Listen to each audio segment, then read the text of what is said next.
In celebration of the 50th anniversary of Title IX, Northeastern Athletics gives thanks to the many pioneers and advocates for women's athletics who have paved the way for today's student athletes.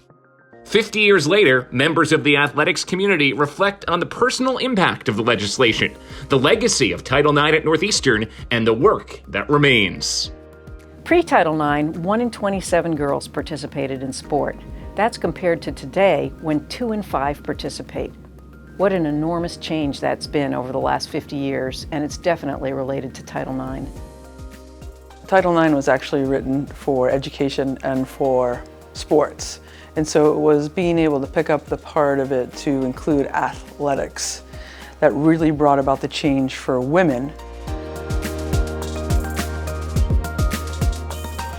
Prior to Title IX, there were a lot of things that were significantly different. So one is just perception of what women's sports were and what they should be, and one is attitude of how people treated women in sports. And that goes through a lot of areas: support staff, athletic trainers, equipment, also just facilities, time-wise.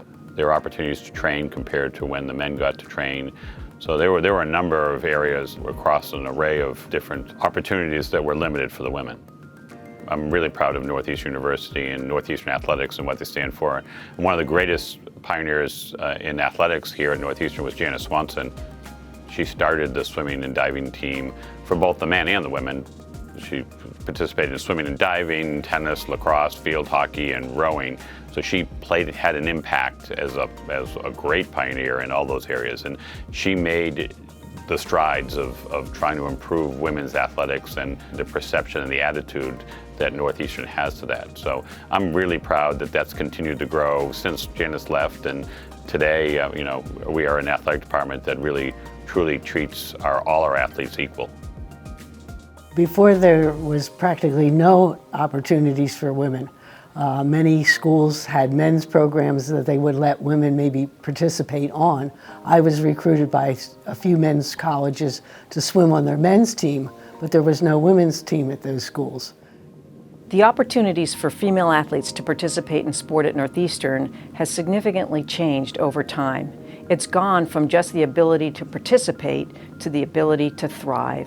And as we look at the experiences that our female student athletes are having today, vying for championships, being leaders, being out in the community, the significance is immense, and it's great to see the change that has occurred.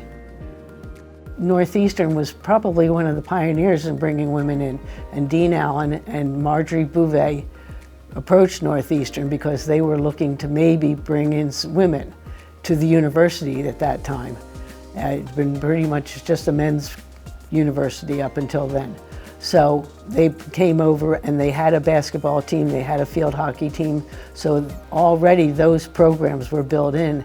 And so because of that, there was a lot of support from the administration because they wanted to see it go. I think Jean Rollins was a true pioneer in fighting for a lot of what we, as collectively as female athletes on campus, received and grew to receive.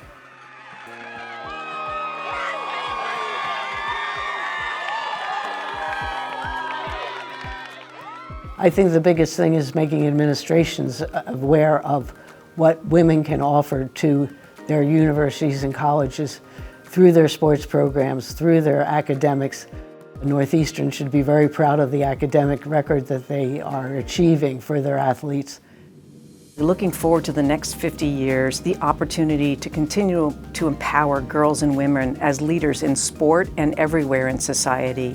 Pay equity has been a strong area of focus, and we've seen that with women's hockey and women's soccer in particular at the national team level. How women are portrayed in the media, athletes in particular, and how much coverage they get in addition to how much they're paid. And as we look globally, what are the opportunities for girls and women around the world, and how can we help to support their continued growth?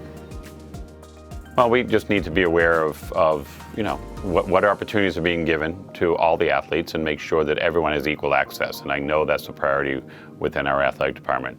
We need to make sure our attitudes about the achievements in athletics are equal towards the women as they are to the men. So women are doing great things in our department, and they need to be celebrated and they need to be acknowledged.